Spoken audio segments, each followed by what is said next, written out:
mapagpalang umaga sa lahat. Ang ating banal na misa ngayon ay kasalukuyang naka-livestream sa Facebook page ng ating parokya, San Lorenzo Ruiz Parish, Quezon City. Ang lahat ay pinapaalalahan ng manamit na nang-aakop at aktibo na magalang na makilahok sa ating pagdiriwang. Magsiluhod po ang lahat para sa orasyon parata para sa kapayapaan. Sa ngalan ng Ama at ng Anak, ng Espiritu Santo. Amen. Diyos na aming Ama sa langit, Panginoon ng kapayapaan at katarungan, mapagkumbaba kaming lumalapit sa iyo sa panahong ito ng tumitinding tensyon sa politika sa aming bahagi ng mundo. Sa nakalipas na mga taon, pinanatili mo ang aming pananampalataya sa iyo bilang isang bayan. Ang pananalig namin sa iyong kagandahang loob ang siyang nagligtas sa amin sa napakaraming kalamidad na dulot ng kalikasan, gayon din ang mga dahil sa kagawa ng tao na tumagol sa aming kasaysayan. Iligtas mo po kami mula sa lagim ng digmaan. Tinggin mo ang aming pagsusumamo. Kahabagan mo po kami, Panginoon. Ipagsanggalang kami sa pwersa ng kasamaan, nag-uudyok sa mga pinuno ng mundo.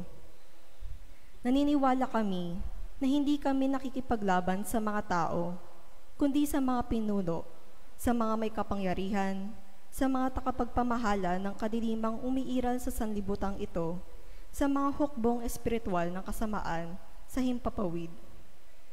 Ipinapanalangin namin ang mga pinuno na pinagkatiwalaang gumawa ng mga pagpapasya para sa aming bansa. Buong puso namin ipinagkakatiwala sa iyo ang aming kinabukasan at humihingi kami ng kapatawaran at habag sa mga panahon na dahil sa aming mga takot at hinala ay nadungisan ng aming mga pananaw at nagdulot ng maling pagkiling at puot laban sa ibang katutubo at lahi. Taimtim kami nagsusumamo na gawin mo kaming mga daan ng iyong kapayapaan. Kung saan may pagkapuot, ay magdala kami ng pagmamahal. Kung saan may pinsala, kapatawaran. Kung saan may pagdududa, pananampalataya. Kung saan wala ng inaasahan, pag-asa. Kung saan may kadiliman, liwanag. Kung saan may kalungkutan, kagalakan. Ito'y aming hinihiling sa pamamagitan ng aming Panginoong Hesukristo na iyong anak, na nabubuhay at tagaharing kasama mo, kaisa na Espiritu Santo, Diyos, mapasawalang hanggan. Amen. Mahal na Birhen ng Fatima, ipanalangin mo kami. Aming mahal na Ina at Reyna ng Kapayapaan, ipanalangin mo kami. San Miguel Arcangel, ipanalangin mo kami. San Jose, ipanalangin mo kami. San Francisco ng Assisi, ipanalangin mo kami. San Lorenzo Ruiz, ipanalangin mo kami. San Pedro Calungsod, ipanalangin mo kami. San Francisco at Santa Jacinta Marto ng Fatima, ipanalangin mo kami. sa ngalan ng Ama at ng Anak ng Espiritu Santo. Amen.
Mapagpalang umaga po muli sa lahat.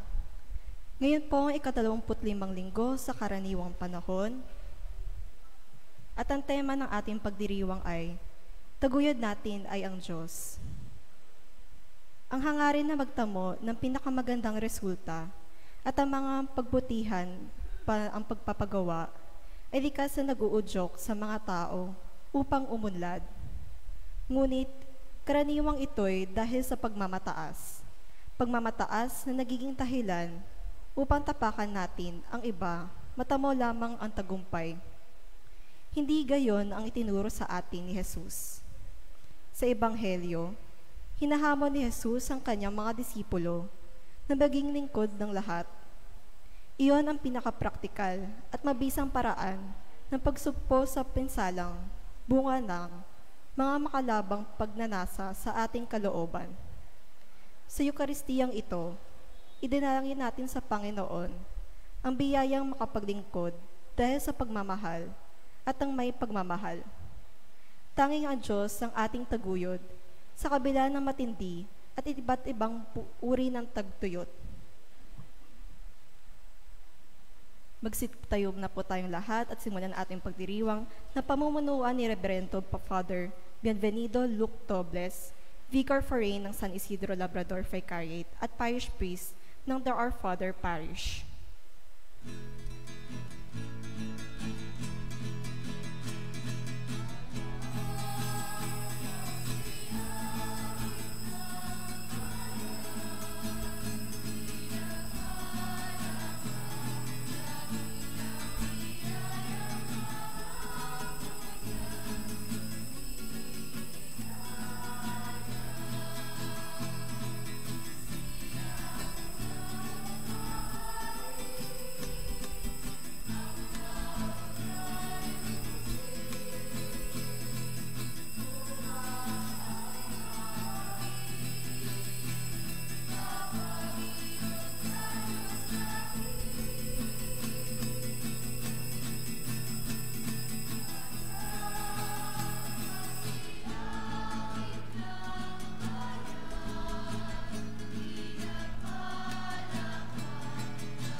Dakilang biyayang pangako niya sumila na. Magandang araw po sa lahat. Isang malaking kagalakan sa akin makapaglingkod muli para sa inyo dito sa pinanggalingan kong parokya. Alay natin ang misa para sa ating sambayanan, para sa ating mga personal na intensyon, lalong-lalo na sa mga nagdurusa, may sakit, may suliranin, nagikahos, kapayapaan ng sariling tahanan ng ating bansa at ng buong mundo. Alay din natin ito sa lahat naman nag-aalay na sarili sa parokyang ito, sa mga buhay pa at sa mga yumao na. Simulan natin ang ating pagdiriwang sa ngalan ng Ama, ng Anak, ng Espiritu Santo. Amen. Ang pagpapala ng ating Panginoong Jesucristo, ang pag-ibig ng Diyos Ama, ang pakikipagkaisa ng Espiritu Santo, naway sumainyong lahat. At sumainyo rin.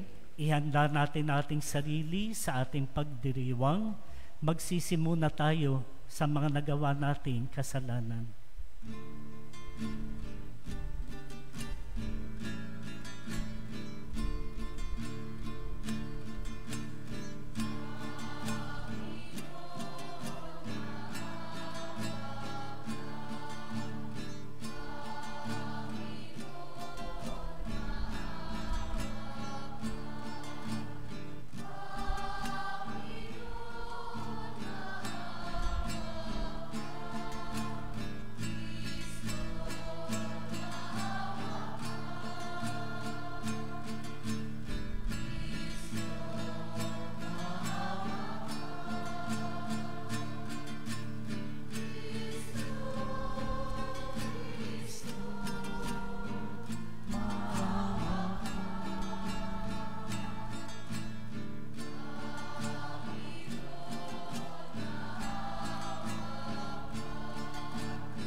Kaawaan tayo ng makapangyarihan Diyos, patawarin sa ating mga kasalanan, patnubayan tayo sa buhay na walang hanggan. Amen.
Manalangin tayo, ilakip ang inyong mga kahilingan.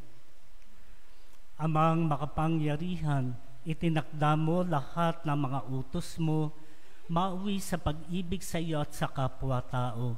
Pagkaloob mo sa pagtalima namin sa mga ito, kami ay pagindapatin mong sumapit sa buhay na walang katapusan, sa pamamagitan ng Jesucristo kasama ng Espiritu Santo, magpa sa walang hanggan. Amen. Dulot ng siping ito, buhat sa aklat ng karunungan, ang mga plano ng masasamang tao laban sa isang tipikal na tapat na Hudyo na humihimok sa kanilang talikuran ang kanilang masamang pamumuhay. ang biktima ng kanilang masasamang plano ay kumakatawan kay Jesus, na siyang sadyang pinakatapat sa lahat. Pagbasa mula sa aklat ng karunungan. Sinabi ng mga masasamang tao, tambangan natin ang mga taong matuwid, pagkat hadlang sila sa ating mga balak. Ipinamumukha nila sa atin ang pagsuway sa kautusan, at sinasabing tayo'y nagkasala laban sa kaugalian. Tingnan natin kung ang salita nila'y magkakatotoo, kung ano ang mangyayari sa kanila pagkamatay nila. Kung ang mga matuwid ay anak nga ng Diyos, sila ay tutulungan niya at ililigtas sa mga kaaway. Subukin natin silang dustain at pahirapan upang malaman natin kung hanggang saan ang kanilang kagandahang asal at kung hanggang saan sila makatatagal. Subukin nating ibingit sila sa kamatayan, yamang ang sabi nila ay iingatan sila ng Diyos. Ang salita ng Diyos. Salamat sa Diyos. Ang Diyos ang siyang tumutulong at sa akin nagtatanggol. Ang Diyos ang siyang tumutulong at sa aking nagtatanggol. Makapangyarihang Diyos, ako ay iligtas. Ipagsanggalang mo niyong iyong lakas. Dinggin mo, O Diyos, itong iyong anak. Sa aking dalangin ngayoy binibigkas. Ang Diyos ang siyang tumutulong at sa aking nagtatanggol. Ang nagmamataas ay laban sa akin. Hangad ng malupit ang ako'y patayin. Sila'y mga taong ang Diyos ay di pansin. Ang Diyos ang siyang tumutulong at sa aking nagtatanggol. Batid kong ang Diyos ang aking katulong. Tagapagsanggalang ko ang Panginoon. Buong galak naman akong maghahandog ng pasasalamat sa Panginoong Diyos dahilan sa kanyang mabuting kaloob. Ang Diyos ang siyang tumutulong at sa aking nagtatanggol. Sa pamayanang pinapagabag ng selos at makasariling ambisyon, mungkahi ni Santiago ay isang solusyon. Maghangad ng karunungan sa itaas at masilang itaguyod ang kapayapaan. Pagbasa mula sa sulat ni Apostol Santiago. Mga kapatid, saan man nagahari ang inggit at makasariling hangarin, magahari din doon ang kaguluhan at lahat ng uri ng masasamang gawa. Ngunit ang may karunungan mula sa Diyos, una sa lahat, ay may malinis na pamumuhay. Siya'y maibigin sa kapayapaan, mahinahon, mapagbigay, mahabagin, at masipag sa paggagawa ng mabuti. Hindi nagtatangi at hindi nagkukunwari, at namumunga ng katwiran ang binhi ng kapayapaang inihahasik ng taong maibigin sa kapayapaan. Ano ang pinagmumulan ng inyong alitan at paglalaban-laban? Hindi ba't ang masasamang nasa na namumugad sa kalooban ng bawat isa sa inyo at pawang nagkakalaban-laban? Mayroon kayong pinakamimithi, ngunit hindi ninyo makamtan, kaya't papatay kayo kung kailangan. Mapasa inyo lamang ito. Dahil sa inyong pag-iimbot sa mga bagay na hindi inyo, kayo'y nagkakagalit at naglalaban-laban. Hindi ninyo nakakamtan ang inyong minimithi, sapagkat hindi kayo humihingi sa Diyos. At humingi man kayo, wala rin kayong natatanggap, sapagkat masama ang inyong layunin. Humingi kayo upang gamitin sa kalayawan. Ang salita ng Diyos. Salamat sa Diyos.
Sumainyo ang Panginoon. At sumainyo rin. Ang pagpapahayag ng mabuting balita ng Panginoon ayon kay San Marcos. Papuri sa iyo, Panginoon.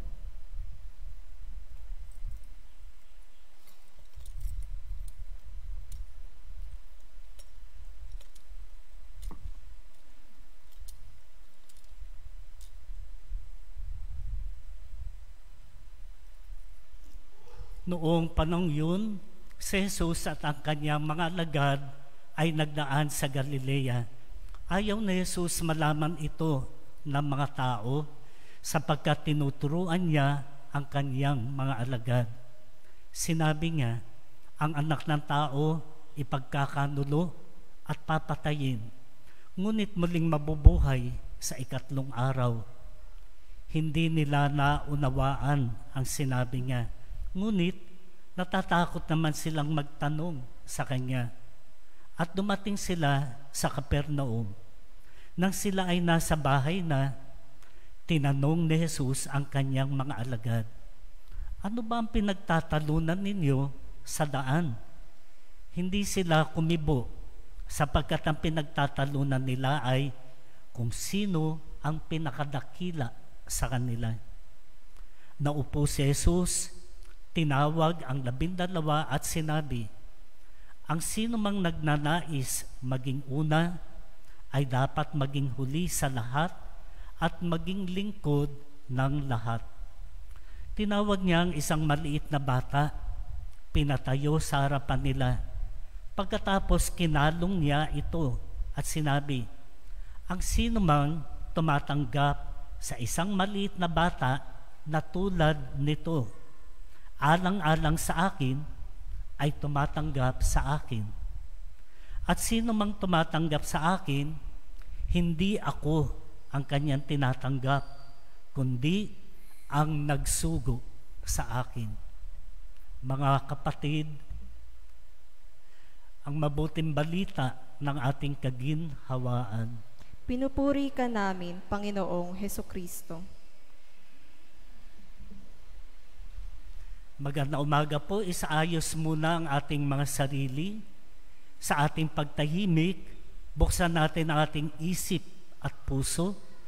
Patuloyin natin ang Espiritu Santo upang maliwanagan tayo sa ating pagdiriwang, sa ating mga pagbasa, at bigyan din tayong lakas ng Espiritu Santo, mapangatawanan, maisabuhay ang bawat aral sa atin ni Kristo. Inaanyayahan ko po ang bawat isa magbalik tanaw sa isang personal na karanasan. Ikaw ang gumawa ng mabuti, tumindig para sa katotohanan, katarungan, malasakit sa kapwa, pero ikaw pa ang pinerwisyo at inusig. May pagkakataon ba sa iyong buhay na ikaw ang gumawa ng nararapat o mabuti, pagtindig sa katotohanan o katarungan o kabutihan ng karamihan? Ikaw pa ang pinerwisyo at ikaw ay inusig. Kung ikaw ay merong ganyang karanasan, blessed are you. You are in the league of the Lord at sinasabuhay mo ang doktrina na sakripisyo, pagsunod sa landas ng krus. At kung wala pa, ipagdasal mo, bigyan kang lakas ng Espiritu Santo, mapangatawanan mo ang aral ni Kristong yan, upang pag namatay ka, makilala ka naman niya sa pagsalubong sa iyo sa kabilang buhay. Ito ang ating idalangin sa araw na ito. Makilala nating mabuti ang Kristong sinusundan natin, mabigyan tayo ng lakas ng loob, pangatawanan ang kanyang mga aral, upang sa gayon, sa wakas ng ating buhay, makilala niya tayo na bilang totoong alagad at tagasunod.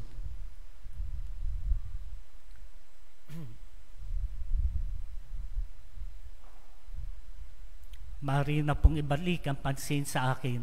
Mahalaga po yung unang pagbasa from the Book of Wisdom. Kasi ang sabi ng Book of Wisdom, karunungan, kapag ikaw ay pumanig sa mabuti, kaaway ka ng masama. Sa makatuwid, kapag ikaw ay nagtuturo at nagsasabuhay ng mabuti, magagalit sa iyo ang mga gumagawa ng masama. Kaya paalala ka ng kasinungalingan, pagnanakaw, pagpatay. Magagalit sa iyo ang mga sinungaling, magnanakaw at mamamatay tao kasi sinisira mo ang racket nila. At yun yung unang pinapaalala. Ang taong marunong ay may takot sa Diyos. Kaya nga, in the book of Proverbs, babanggitin doon. That's another book of wisdom. Fear of the Lord is the beginning of wisdom. Ibig sabihin sa buhay mo, sino ba ang Diyos mo? Yung Diyos na totoo? O ang Diyos mo ay pera? O ang Diyos mo ay posisyon, kapangyarihan? O ang Diyos mo ay katanyagan? Mahirap pala na ang Diyos mo ay si Pilato. Kasi si Pilato nagbayad din sa kanyang pagkakautang.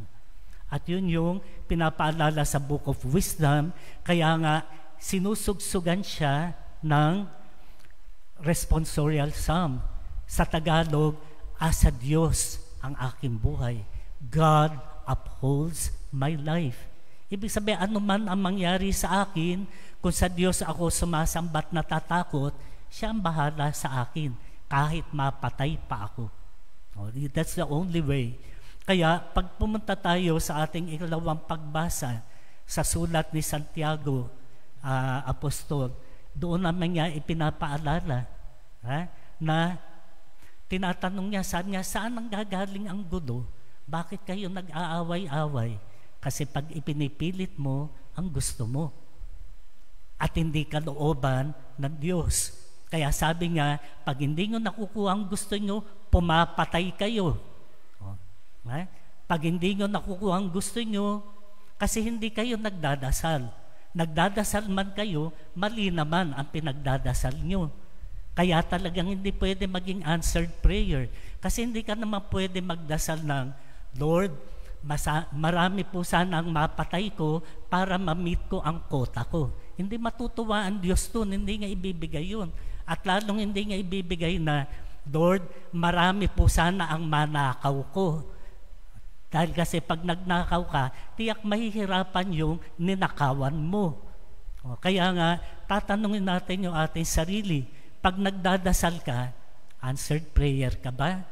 Pag hindi ibinibigay, iba't iba ang ibig sabihin nun. Maybe, baka mali ang hinihingi mo. Minsan ang dasal mo, mamatay na po sana yung kaaway ko. Sa tingin mo, pakikinggan ng Diyos yun?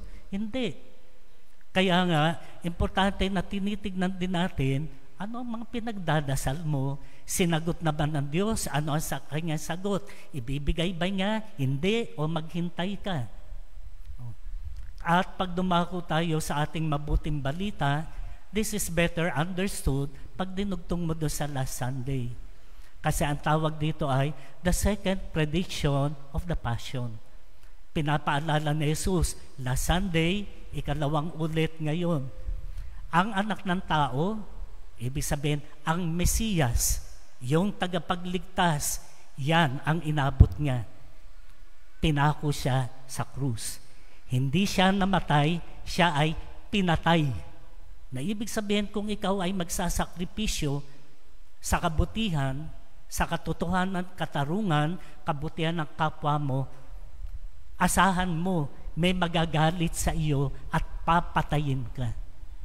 Kaya nga, ang tawag ay malasakit.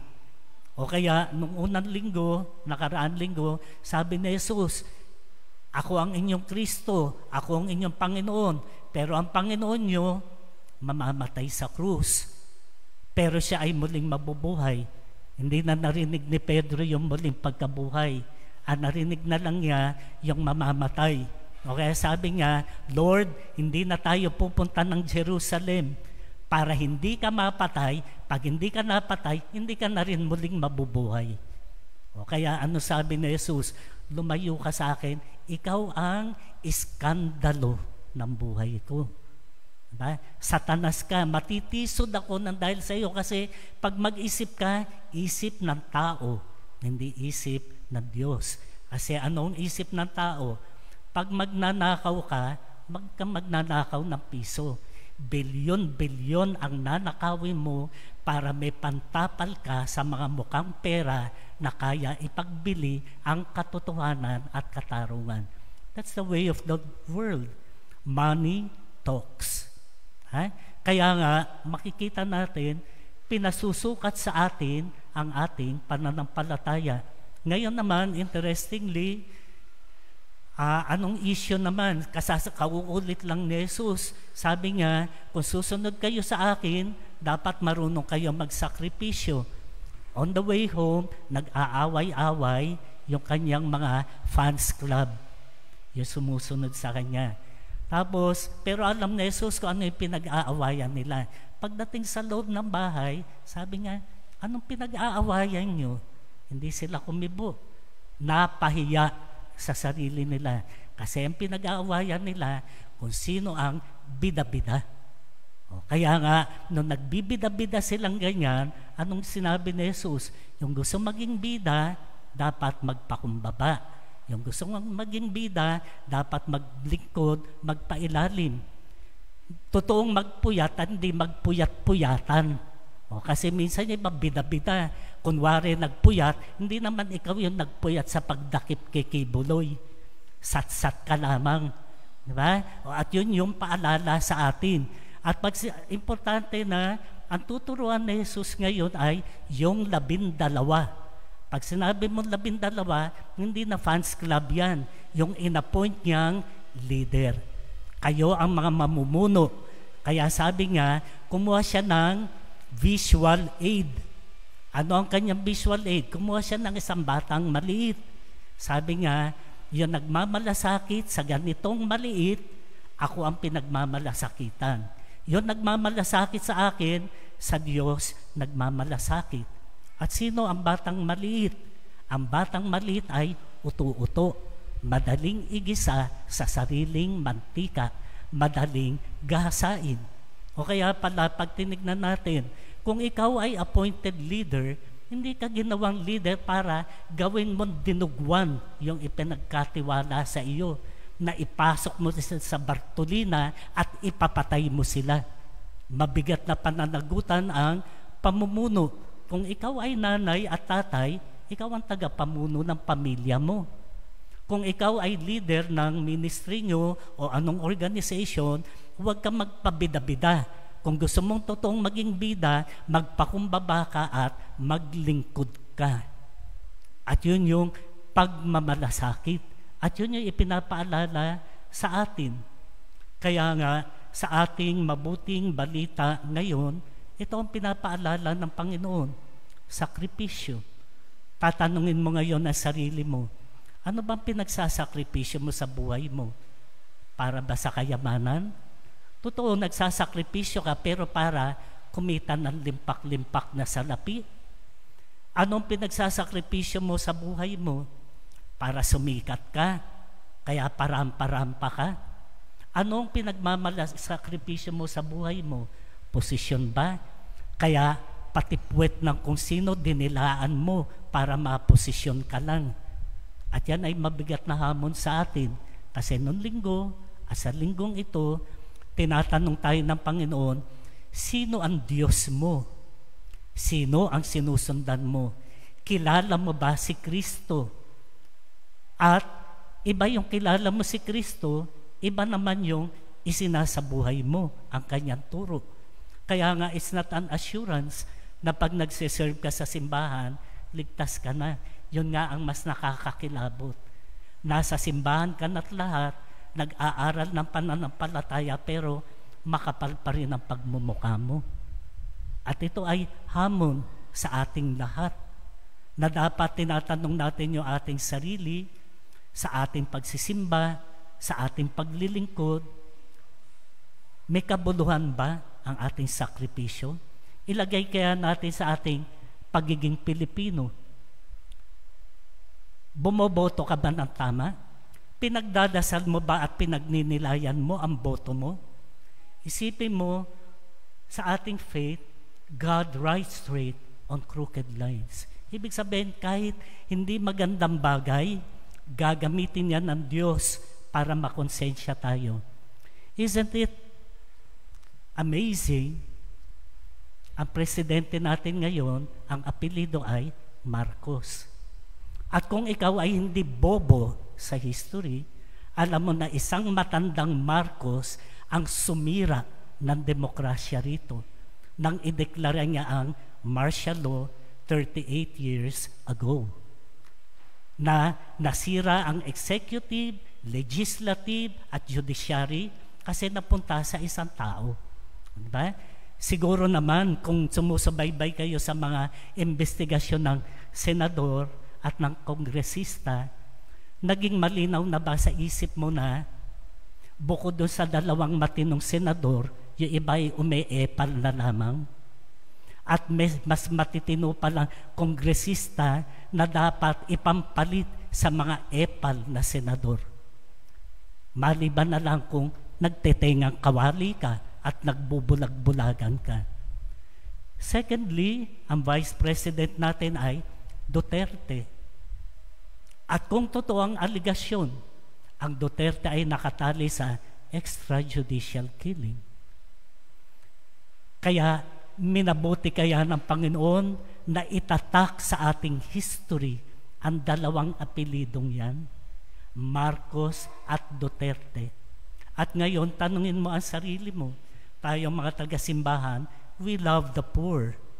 But the fact is, pag bumoboto ka, sinungaling, magnanakaw at mamamatay tao na umiipit lagi sa poor. Kilabutan naman po tayo. Alalahanin natin si San Lorenzo Ruiz. Nung una, inililigtas lang niya ang kanyang buhay. But in the end, ang sabi nga, 1,000 man ang buhay ko, iaalay ko kay Kristo. At anong hope doon? Pwedeng dati alipores ka ng mga sinungaling, magnanakaw at mamamatay tao. Pero importante pala yung conversion, that in the end, bago ka man lang sumakabilang buhay, 1,000 man ang buhay ko, susunod ako kay Kristo na nagsakripisyo para sa katotohanan, katarungan, kabutihan ng lahat. Hindi katulad na nangyayari sa atin, kahit puganti ka, magse-selfie pa sa'yo ang mga pabida-bida. Tumahimik po tayo ngayon, magsuri tayo ng ating pananampalataya kung pinakikinabangan nga natin.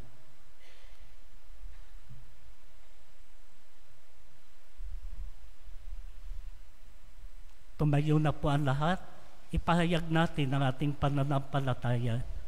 Sumasampalataya ako sa Diyos sa mga makapangyarihan sa lahat na may gawa ng langit at lupa.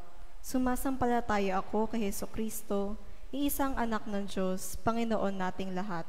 Nagkatawang tao siya, lalang ng Espiritu Santo, ipinanganak ni Santa Mariang Birhen, pinagpakasakit ni Poncio Pilato, ipinako sa krus, namatay, inilibing, nanao sa kinaroroonan ng mga yumao, nang may 3 araw na buhay na magmuli, umakyat sa langit, naluklok sa kanan ng Diyos sa mga makapangyarihan sa lahat, doon magmumulang paririto at hukom sa nabubuhay at namatay na tao.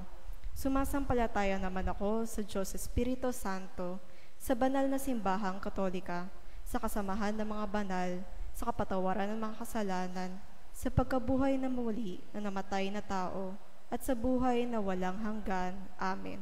Nananalig sa kabaitan ng Diyos sa mga dumudulog sa Kanya, tayo'y pakumbaba magharap ng ating kahilingan para sa lahat na nangangailangan, lalong-lalo na sa mga inuusig sa pagtindig nila sa kabutihan.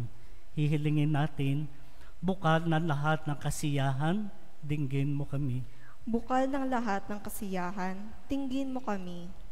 Para sa mga pamayanang Katoliko na hinahamak o pinag-uusig, naway maging bukal ng kanilang lakas ang pag-asa sa gantimpalang walang hanggan. Manalangin tayo. Bukal ng lahat ng kasiyahan, dinggin mo kami.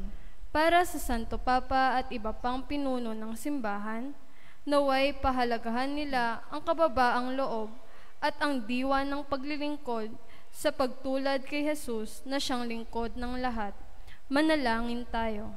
Bukal ng lahat ng kasiyahan, tinggin mo kami.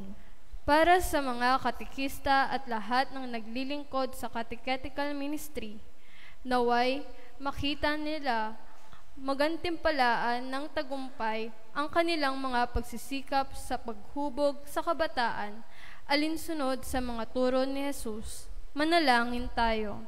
Bukal ng lahat ng kasiyahan, dinggin mo kami. Para sa mga kumakalinga sa mga batang palaboy, may kapansanan at nalulong sa droga, naway masigasig nilang may pagpatuloy ang paglilingkod kay Kristo sa kanilang kapwa. Manalangin tayo. Bukal ng lahat ng kasiyahan, dinggin mo kami.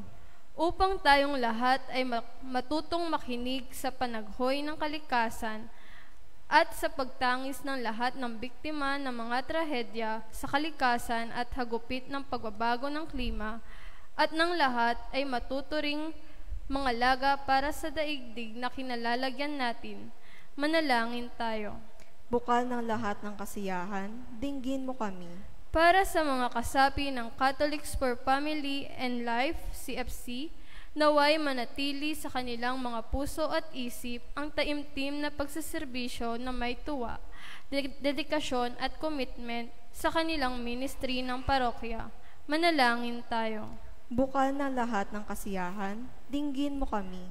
Para sa bukluran ng Eugenio at Interville, naway lalong lumago at manaig ang pagkasama-sama ng mga kapitbahayan nila na may pagmamahalan, kooperasyon, pagkakaisa, pagdadamayan at pagpapatawad, pagpapakumbaba. Manalangin tayo. Bukal ng lahat ng kasiyahan, dinggin mo kami. Para sa ating lahat, naway lumalim pa ang ating pananampalataya na naaayon sa simbahang sinodal. Manalangin tayo. Bukal ng lahat ng kasiyahan, dinggin mo kami. Tahimik nating ipanalangin ang ating mga pansariling kahilingan at ang lahat ng kahilingan para sa banal na misang ito. Manalangin tayo. Bukal ng lahat ng kasiyahan, dinggin mo kami. Idalangin natin ating mga sarili sa tulong ng ating pananampalataya kay Kristo, nag-alay ng buhay sa krus, sa panalangin din ni San Lorenzo Ruiz, nag-alay ng sarili para sa pananampalataya. Yakapin natin ang mga sakripisyo, alang-alang sa mga taong hindi lang mga mahal sa atin, kundi ipinagkatiwala ng Diyos na ating alagaan. Pagdasal natin ang sambayanan ng San Lorenzo Ruiz Parish, mabuklod sa pagmamalasakit, pagtataguyod ng katotohanan, katarungan, ginhawa para sa lahat, lalong-lalo na sa maliliit na madaling lokohin. Panginoong Jesus, pagkalooban mo kami ng kababaang loob, paglilingkod ng kami ay maging kasangkapan ng iyong pagmamalasakit sa lahat ng aming mga kapatid, lalo-lalo na sa mga nagdurusa at ginigisa sa sariling mantika. Ikaw na nagpakasakit at patuloy na kumakalinga ng walang hanggan. Amen.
Manalangin kayo mga kapatid upang ang ating mga sakripisyo kalugdan ng Diyos sa mga makapangyarihan. Tanggapin nawa ng Panginoon itong paghahaing sa iyong mga kamay, sa kapurihan niya at karangalan, sa ating kapakinabangan at sa buong sambayan niyang banal. Ama naming lumikha, maawain mong kalugdan ang mga alay ng iyong sambayanan upang ang ipinahayag namin ng may pananampalatayang matibay aming tanggapin sa banal na pakikinabang sa pamamagitan ni Jesucristo kasama ng Espiritu Santo magpa sa walang hanggan. Amen. Sumainyo ang Panginoon. At sumainyo rin. Itaas sa Diyos ang inyong puso at diwa. Itinaas na namin sa Panginoon. Pasalamatan natin ang Panginoon ating Diyos. Marapat na siya ay pasalamatan. Amang makapangyarihan, tunay ngang marapat, ikaw ay pasalamatan sa pamamagitan ni Jesucristo aming Panginoon. Lubhang nabagbag ang kanyang loob sa pagkakamali ng tao sa sansinukob. Kaya't minabuti niya sa ipanganak ng birhen bukod mong pinagpala sa babaing lahat. Sa labi ng imbing kamatayan kami inagaw ng namatay mong anak. Sa pagkabuhay niya kami ay kanyang binuhay. Upang kaugnayan namin sa iyo, huwag magwakas. Kaya kaisa ng mga anghel nagsisiawit ng papuri sa iyo. Nang walang humpay sa kalangitan, kami nagbubunyi sa iyong kadakilaan.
Sa mahirapan po lumuhod, ilagay lang ang kamay sa dibdib. Sikapin nating damhin si Jesus na hindi nakikita. Kasi pag hindi natin siya naramdaman ngayon, sino ang sasalubong sa atin sa oras ng ating kamatayan?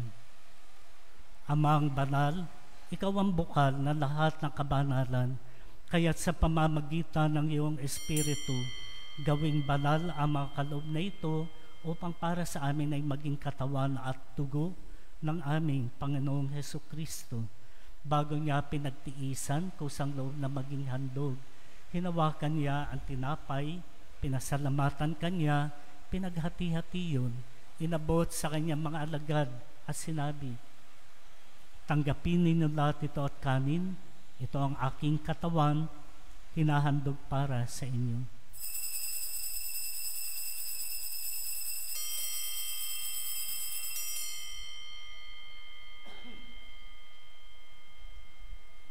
Gayon din naman nang matapos ang hapunan, hinawakan niya ang kalis. Muli kanyang pinasalamatan. Inabot ang kalis sa kanyang mga alagad at sinabi, tanggapin ninyo lahat ito at tinumin. Ito ang kalis ng aking dugo, ng bago at walang hanggang tipan. Ang aking dugo na ibubuhos para sa inyo at para sa lahat sa ikapagpapatawad ng mga kasalanan. Gawin ninyo ito bilang pag-alaala sa akin.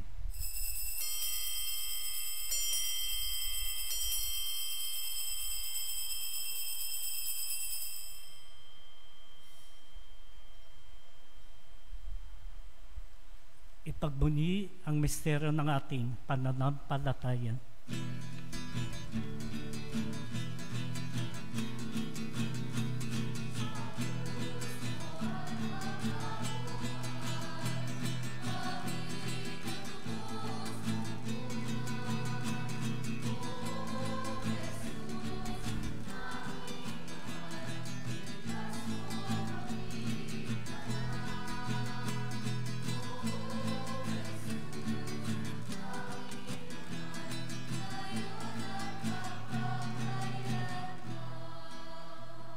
Ang buod ng ating pananampalataya, pag may hirap, may ginhawa. Ang nagsasakripisyo para sa kabutihan, mapatay man, muling mabubuhay. Ang mga ginagawa namin ngayon ang pag-alaala sa pagkamatay at muling pagkabuhay ng iyong anak. Kaya tinalay namin sa iyo ang tinapay na nagbibigay buhay, ang kalis nagkakaloob ng kaginhawaan. Kami ay nagpapasalamat dahil kami ay iyong minarapat, tumayo sa harap mo para maglingkod sa iyo, magmalasakit sa isa't isa, sinisikap tumindig para sa katotohanan, katarungan, kabutihan ng lahat, lalong-lalo na para sa mahihina. Sinasama namin kami magsasalo-salo sa katawan at tugon ni Kristo, mabuklod sa pagkakaisa sa pamamagitan ng Espiritu Santo. Ama, lingapin mo ang iyong sambayanan, laganap sa buong daigdig. Puspusin kami ng pag-ibig, kaisa ng Papa namin si Francisco, ng obispo naming si Roberto, lahat ng mga obispo at mga pari, lahat ng tagapamuno, kung kanino mo kami ipinagkatiwala, lahat ng mga magulang. Alalahanin mo ang mga kapatid naming nahimlay, nang may pag-asang sila'y muling mabubuhay, gayon din ang mga pumanaw. Pagdasal natin ang mga yumauna, kasama na ang mga biktima ng karahasan, pinatay ng martial law, napatay sa EJK, napatay sa illegal pogo at iba-iba pang karahasan. Pagdasal din natin ang mga minsan naglingkod sa parokyang ito, subalit naroon na sa kabilang buhay. Kaawaan, pagindapatin kaming lahat, makasalo sa iyong buhay na walang wakas, kaisa ng mahal na Birhen Maria, Ina ng Diyos, kaisa ng mga apostol, lahat ng mga banal, kasama si San Jose, si San Lorenzo Ruiz de Manila at mga kasamang martir, lahat ng mga namuhay dito sa daigdig ng kalugod-lugod sa iyo. Maipagdiwang nawa namin ang pagpupuri sa ikararangal mo sa pamamagitan ng iyong anak na aming Panginoong Hesukristo. Sa pamamagitan ni Kristo, kasama niya at sa Kanya, ang lahat ng parangal at papuri sa iyo, Diyos samang makapangyarihan, kasama ng Espiritu Santo, magpa sa walang hanggan.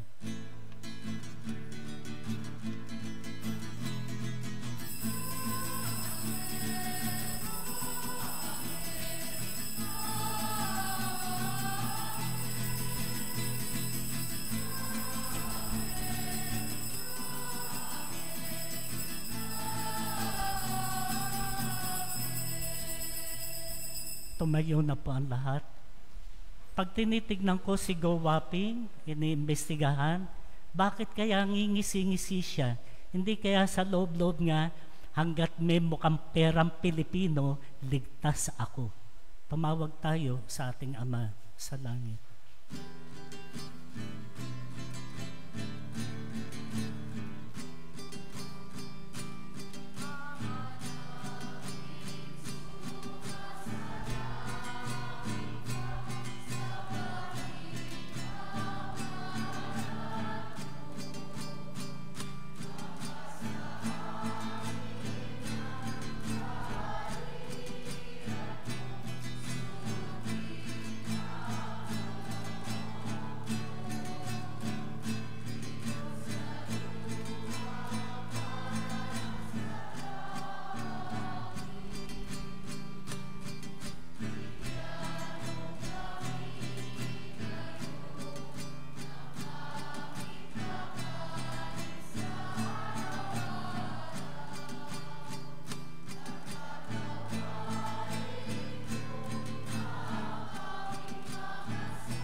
Hinihiling namin kami adya sa lahat ng masama, pagkalooban ng kaginawaan araw-araw, iligtas sa kasalanan, ilayo sa lahat ng kapahamakan, samantalang aming pinananabikan ang dakilang araw ng pagpapahayag ng tagapagpaginhawa namin sa Jesucristo.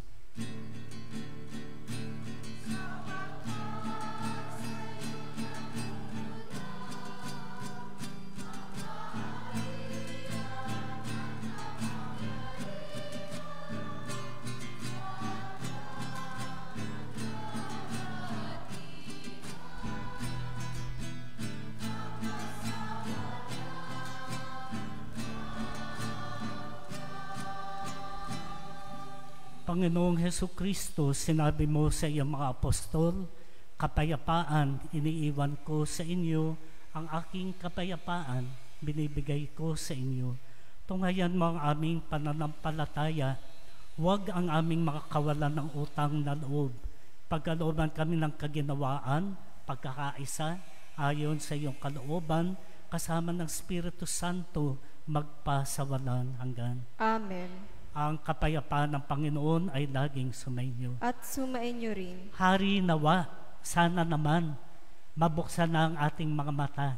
Napakabigat na pagkakasala ang maling pagboto, pagbenta ng boto at hindi pagninilay sa pagboto.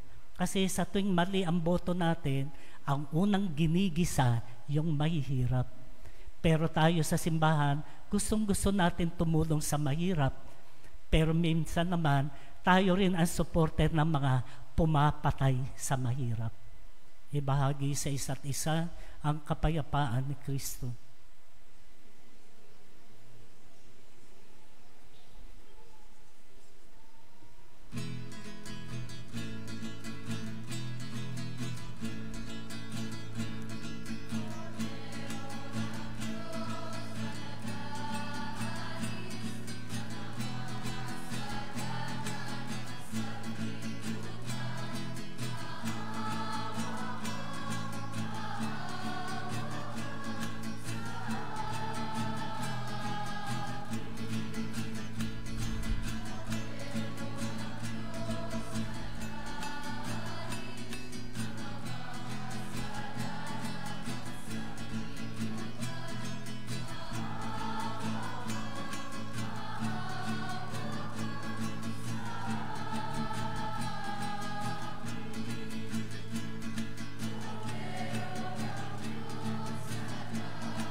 Narito ang kordero ng Diyos na nag-aalis ng kasalanan ng sanlibutan.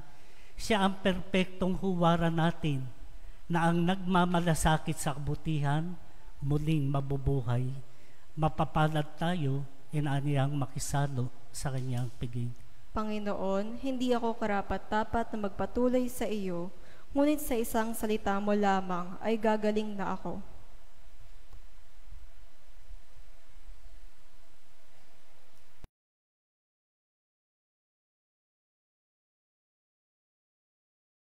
Espiritual na pakikinabang. O Jesus ko, naniniwala ako na ikaw ay tunay na naririyan sa banal na sakramento. Minamahal kita ng higit sa lahat at ninanais ko na ikaw ay tanggapin sa aking kaluluwa. Bagamat sa sandaling ito ay hindi kita matatanggap sa paraang sakramental, pumarito ka man lamang sa aking puso sa paraang espiritual. Tinatanggap kita na ikaw na naririto at buong puso akong nakikipag-isa sa iyo. Huwag mong pahintulutang ako'y mapahiwalay sa iyo. Amen.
Manalangin tayo.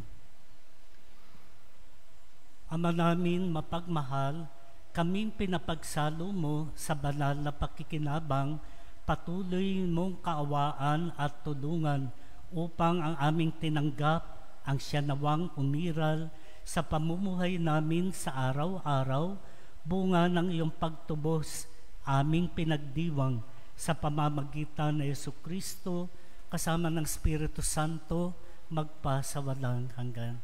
Amen. Magsiluhod po muna tayo sumandali para sa nobina para kay San Lorenzo. Paunang panalangin. O Diyos na bukal ng lahat ng kabutihan, nagpapatira pa kami sa iyong harapan at humihiling na sana'y maging mabunga sa aming isip at kaluluwa ang nobinang ito na inaalay namin sa karangalan ng aming pintakasing, si San Lorenzo Ruiz.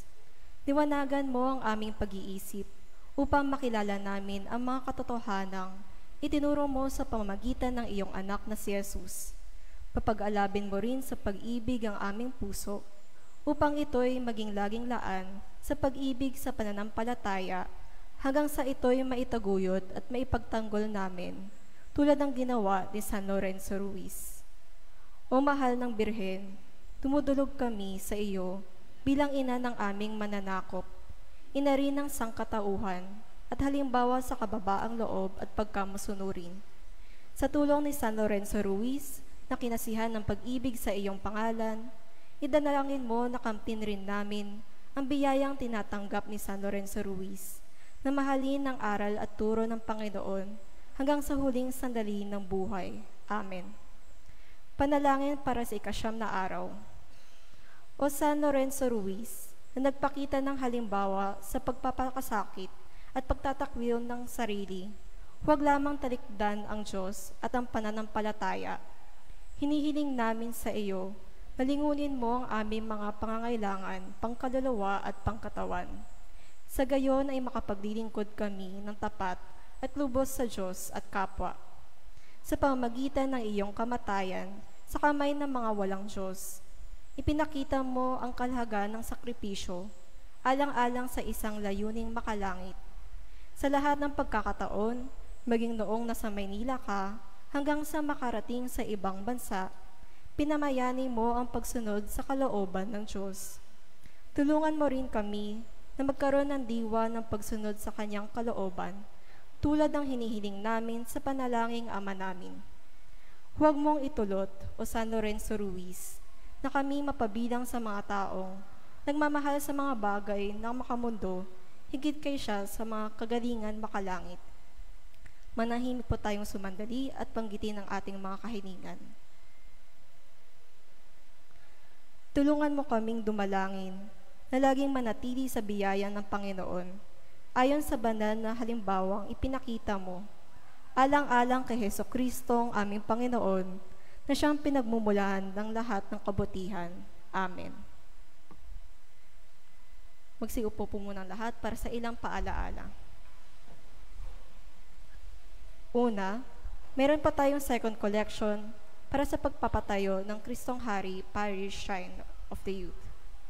Pangalawa, para sa ating kapistahan, ito ang ilang mga kaganapan sa darating na Sabato. Magkakaroon po tayo ng karakol. Ito ay iikot sa mga area ng ating simbahan sa ganap na alas 7 ng umaga hanggang sa alas 9. At susundan ito ng Fiesta Mass sa ganap na alas 10 ng umaga. Ang lahat ay inaanyayahang dumalo. Pagkatapos ng Fiesta Mass, magkakaroon din po tayo ng Pista sa Nayon. Ikatlo, bilang paggunita sa ating kapistahan at catechetical month, magkakaroon po tayo ng pagdiriwang. May hinandang mga maiksing programa para sa mga batang edad 7 hanggang 12 taong gulang. Panghuli, inaanyayahan po natin ang lahat na hindi pa nakakatanggap ng unang pakikinabang o First Communion. Magkakaroon po tayo ng parent meeting sa 5 ng Oktubre sa ganap na 8 ng umaga. Mangyari tumungo lamang po sa opisina ng ating parokya upang magpalista. Maraming salamat po.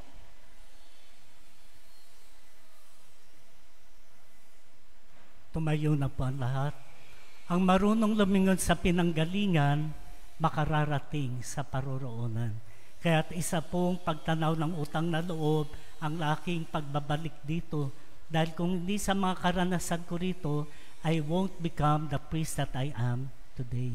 So bahagi po kayo noon.